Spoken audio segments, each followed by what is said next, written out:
আসসালামু আলাইকুম। আমি ডাক্তার মোহাম্মদ ইব্রাহিম খলিল। আমি জেনারেল ও কলোরেক্টাল সার্জন সহযোগী অধ্যাপক হিসাবে কর্মরত আছি ঢাকা মেডিকেল কলেজ হাসপাতালে।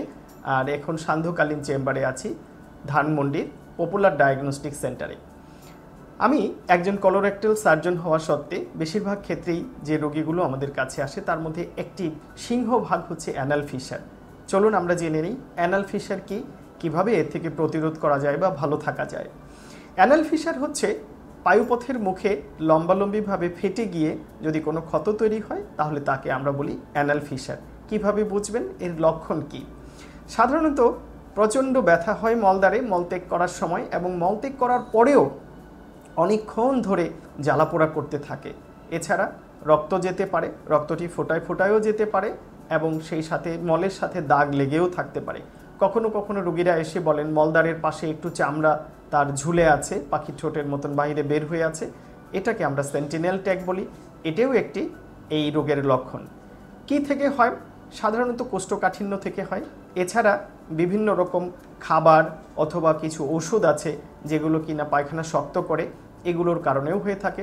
যারা শুয়ে বসে জীবনযাপন করেন, ব্যায়াম করেন না বললেই চলে, বা শারীরিক পরিশ্রম করেন না, তাদের ক্ষেত্রেও এটি হয়ে থাকে।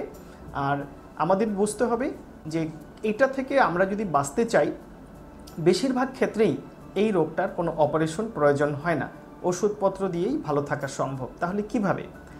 খাদ্যাভ্যাসের পরিবর্তন আনতে হবে। একজন প্রাপ্তবয়স্ক মানুষের জন্য প্রতিদিন 30 গ্রামের বেশি ফাইবার খাওয়া প্রয়োজন পড়ে। তাই আমরা বলি 3 বেলা পর্যাপ্ত শাকসবজি খাবেন, সকাল এবং সন্ধ্যায় ইসবগুলের ভুসি খাবেন নির্দেশ মতন।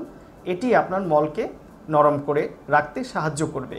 এবং আপনি যদি মলকে নরম রাখতে পারেন, অর্থাৎ কোষ্ঠকাঠিন্যকে না বলতে পারেন, তাহলে কিন্তু আপনি এই অ্যানাল ফিশার থেকে ভালো থাকতে পারবেন। অ্যানাল ফিশারের চিকিৎসা কি?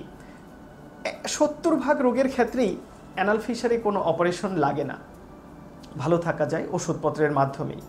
যাদের ক্ষেত্রে প্রয়োজন হয় তাদের ক্ষেত্রে লেজারের মাধ্যমেও এটি করা যায়, ডায়াথার্মির মাধ্যমেও এটি করা যায়।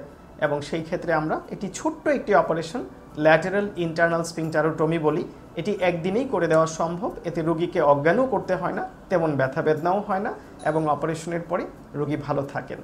কোষ্ঠকাঠিন্যকে না বলুন, আপনিও ভালো থাকুন, আপনার নিজের শরীরের যত্ন নিন। দেখা হবে আবারও।